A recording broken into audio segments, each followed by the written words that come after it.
My name is Cindy Sheehan, and I'm here because my son Casey was killed in Iraq, and this is my third Mother's Day without him, and I'm just working to try and make sure it happens to as few mothers as possible.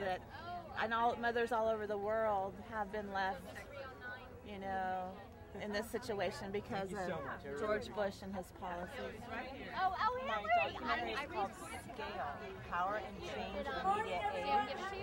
And it asks the question if because the people that we're fighting against have gotten so much bigger, so much richer, so much more capable of getting a message out, does our scale need to shift and change? And you are somebody who was a regular mom, and now look at you, you're a name recognition. What is that? The only thing that needs to change is that they're not more powerful than us. They're not more in number than us. They don't have more resources than us. The only thing that has to change is that we have to realize that we're the ones with the power, and that we can take whatever they have or whatever they think they have back from them because it belongs to us.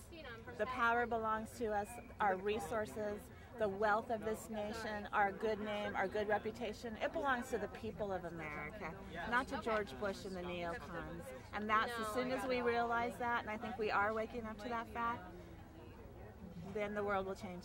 Do you feel like you have a different responsibility now that people know your name and recognize your face, or are you the same person? I'm the same person I was, but I do know that for some reason I've been set on this path, and that does carry a huge responsibility because there are millions of people in the world who are taking my lead, who are following what I am doing, and that's a huge responsibility. How does that affect you? It doesn't affect me because, I just do the same things that I do every day, and that I've been doing my whole life. I'm just the same person, but Anyone has brought bread for the ceremony?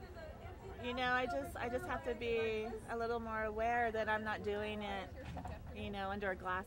I'm not doing it, in a small microcosm. I'm doing it in a larger perspective. And the last question, I'm very interested in thinking about this idea of large and small scale, right? And you're speaking for now on this larger platform. Right. Do you think that there's a different effect to your words when you suddenly have that larger platform? Yes. I've had presidents, I've had prime ministers, I've had, all these people critiquing me, criticizing me, or supporting me in what I'm saying, and it does reach out to a wider audience, that's for sure. If you were talking to a 12-year-old kid or an 18-year-old kid who's never going to get to talk to presidents or prime ministers, what would you say to her? I would tell her that that you have a voice. Your voice is legitimate. Your voice is strong. Your voice is valid, and your voice is needed.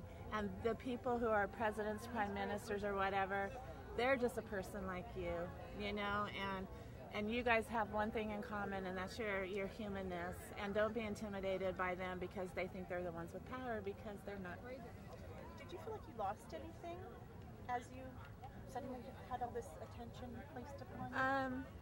I've sacrificed a lot, but it's been a choice that I've made. That what's going on in the world is so important and so urgent that I had to step out of my comfort zone, and everything that was my life before my son was killed. That was the thing that changed me the most. But since then, I've made choices to move out of every institution or every sphere that thought they had any control over me. I've had to break those bonds to do what I'm doing. Well, we appreciate it. Thank you. I really appreciate it.